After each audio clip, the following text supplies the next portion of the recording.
प्रश्न ये है कि अभी जैसे कुछ इविल सोल्स का पार्ट भी कई जगह चल ही रहा है और कई कई जगह ब्राह्मणों को कई जगह फेस करना पड़ता है। तो उनके द्वारा जो उनको भी कई बार शांति देनी है, मुक्ति देनी है, वो भी देनी है, अपने आप को सेफ भी रखना है।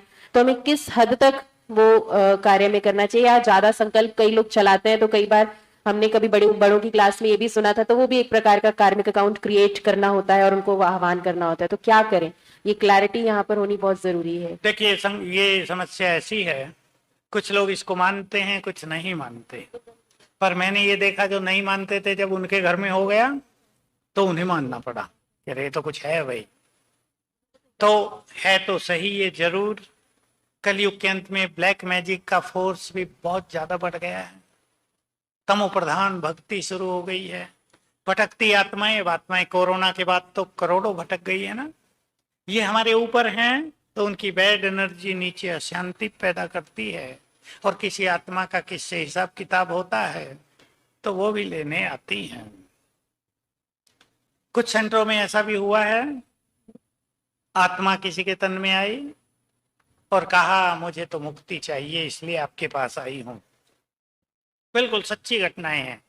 ऐसे कम से कम 20-25 केस हो गए होंगे एक साल में ही जो मेरे पास आए। हम उनको सिखाते हैं इनको मुक्ति दे दो आप। कैसे?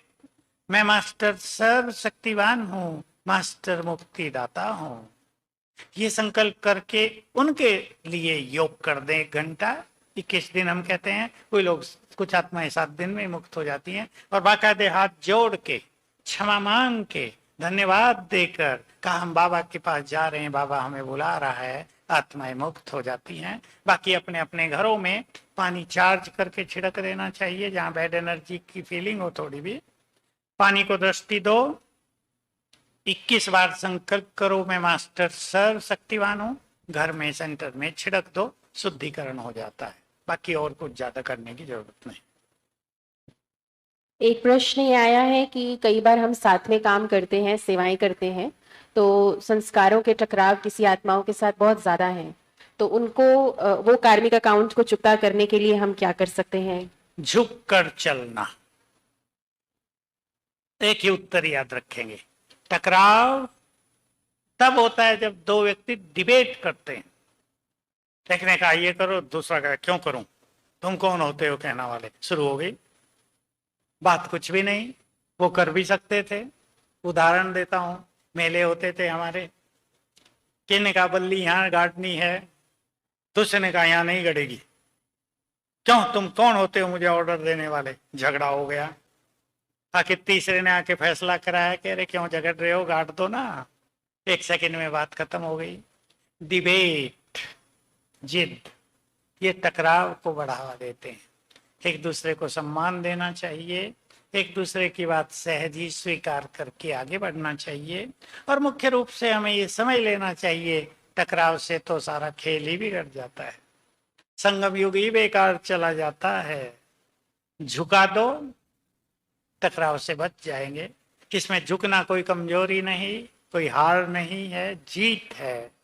छोटी सी विधि अपनाएंगे तो बच जाएंगे।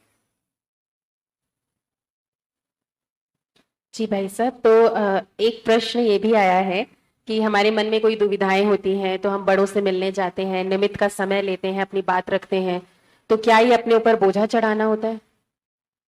अभी आप बीमार हो गए, डॉक्टर के पास जाते हैं, आप कहेंगे बोझा चढ़ गया। डॉक्टर तो फीस लेगा, लेकिन ऐसा कुछ बोझ की बात नहीं। आपके पास कोई समस्याएं आती हैं, किसके पास जाएंगे? बड़ों के पास ही जाएंगे ना। समाधान लो, अच्छा पुरुषार्थ करो, और अगर आपको लगता है बोझ चढ़ गया तो 2-4 घंटे एक्स्ट्रा योग कर देना, बोझ उतर जाएगा। एकाग्रता से किया गया कार्य फलदायी होता है। सुखद परिणामों के लिए एकाग्रता को अपने स्वभाव का स्थायी अंग बना लेना चाहिए। एकाग्रता से सर्व शक्तियों की प्राप्ति होती है। एकाग्रता से नवीनता की इन्वेंशन कर सकते हैं। एकाग्रता से किसी भी आत्मा का आह्वान कर सकते हैं, किसी भी आत्मा को दूर बैठे श्रेष्ठ संकल्पों द्वारा सहयोग दे सकते हैं, और किसी भी आत्मा के विचारों को या उसकी आवाज़ को कैच कर सकते हैं। एकाग्रता से परखने की शक्ति स्वतः बढ़ती है। एकाग्रता की शक्ति से दूर बैठे भी भटके हुए, परेशान, दुखी, अशांत रोगी आदि व्यक्तियों को शांति, शक्ति, शुभ, कल्याणकारी व निरोगीपन का वरदान दे सकते हैं। एकाग्रता की शक्ति सहज ही निर्विघ्न बना देती है। एकाग्रता से सर्व के प्रति स्नेह, कल्याण, शुभ भावना, शुभकामना और सम्मान की वृत्ति बनी रहती है। इसलिए हमें एकाग्रता का अभ्यास जरूर करना चाहिए।